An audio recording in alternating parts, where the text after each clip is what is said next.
Bwana limekuja kwetu sisi, na tulipokea kwa furaha kwa imani hilo neno lenye kutuletea wokovu.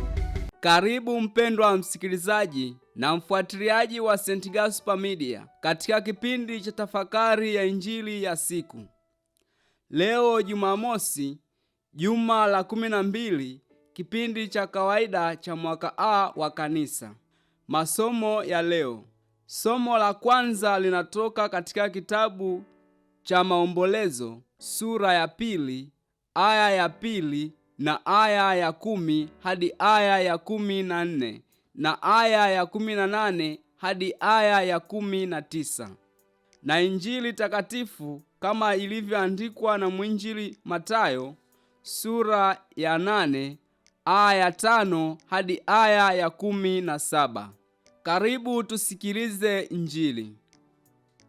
Yesu alipoingia Kapernaumu, akida mmoja alimjia akamsihi akisema, Bwana, mtumishi wangu amelala nyumbani, mgonjwa wa kupooza, anaumwa sana. Yesu akamwambia, nitakuja nimponye.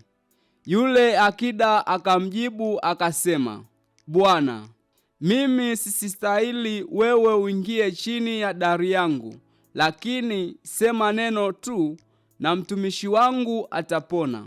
Kwa maana mimi nami ni mtu niliyewekwa chini ya mamlaka, mwenye askari chini yangu. Nikimwambia huyu nenda, huenda, na huyu njoo, huja, na mtumwa wangu hufanya hivi, hufanya. Yesu aliposikia hayo alistaajabu, akamwambia wale wafuatao, amini nawaambieni, sijaona imani kubwa namna hii kwa yeyote katika Israeli.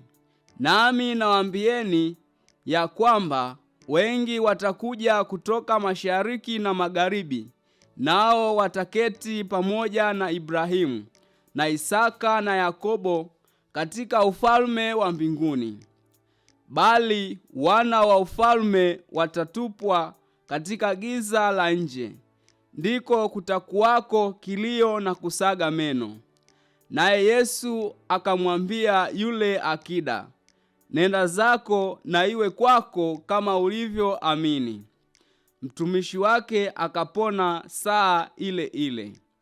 Hata Yesu alipofika nyumbani kwa Petro, akamuona mkwewe Petro, mamaye mkwe, amelala kitandani, hawezi homa. Akamgusa mkono, homa ikamwacha, naye akaondoka akawatumikia.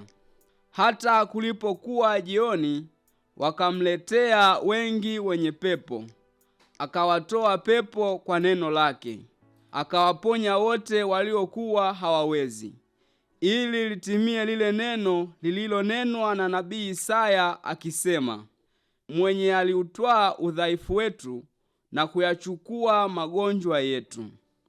Neno la Bwana. Sifa kwako Kristo. Ndugu zangu wapendwa, nawaalika tutafakari injili ya siku. Baada ya hotuba ya mlimani, Yesu anaendelea na utume wake mwingine wa uponyaji. Injili ya leo inatualika kutafakari mambo makuu matano. Jambo la kwanza ni sala. Kristo anasikiliza sala zetu. Alisikiliza sala au maombi ya akida ya kumponya mtumishi wake, na mtumishi akapona. Pili ni upendo kwa wahitaji. Akida alionyesha upendo mkubwa kwa mtumishi wake, hata akamwombea uponyaji. Tusali pia kwa ajili ya shida zetu, hasa pia kwa wahitaji. Ni tendo la upendo kwa hao watu. Jambo la tatu ni imani.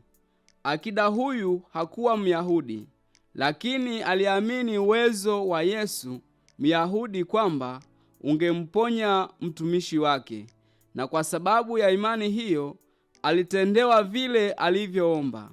Sisi pia tunaalikwa Tutangulize imani katika sala zetu. Jambo la 4, unyenyekevu. Akida alikuwa mtu mkubwa katika jamii, lakini alionyesha unyenyekevu mbele ya Yesu kiasi cha kujiona hastahili mbele ya Yesu, hata akasema, Bwana, mimi sistahili wewe uingie chini ya dari yangu, lakini sema neno tu na mtumishi wako atapona. Rejea aya ya 8. Sala bila unyenyekevu haileti matunda yanayotegemewa. Unyenyekevu ni msingi wa fadhila zote, kama asemavyo Mtakatifu Yohane Krisostomu kwamba unyenyekevu ni mama, mzizi, chemchemi na kiini cha fadhila zote. Tunaalikwa sote kukuza unyenyekevu katika maisha yetu ya ufuasi wa Kristo. Jambo la 5 na la mwisho, Yesu ni daktari wetu halisi. Yesu amekuja ili kutuponya mwili na roho. Tusiogope kumpelekea madhaifu yetu ya mwili, magonjwa mbalimbali na madhaifu yetu ya kiroho, yaani dhambi zetu. Yesu anatuponya kama alivyowaponya wengine mama mkwe wa Petro, ukirejea aya ya 14 hadi aya ya 15. Pia aliwaponya wote waliokuwa hawawezi, ukirejea aya 16 hadi aya ya 17. Na kushukuru kwa kutafakari pamoja nami injili ya leo. Niliyekuletea tafakari hii ni mimi Frateri Moses Faustin Juni wa shirika la wamisionari wa damu mtakatifu ya Yesu kutoka seminari kuu ya Mtakatifu Gaspar del Bufalo, Kola, Morogoro. Itukuzwe damu ya Kristo! Milele amina.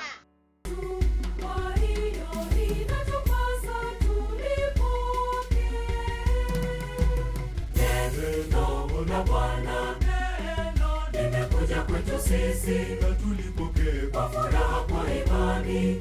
Hilo neno lenye kutuletea wokovu.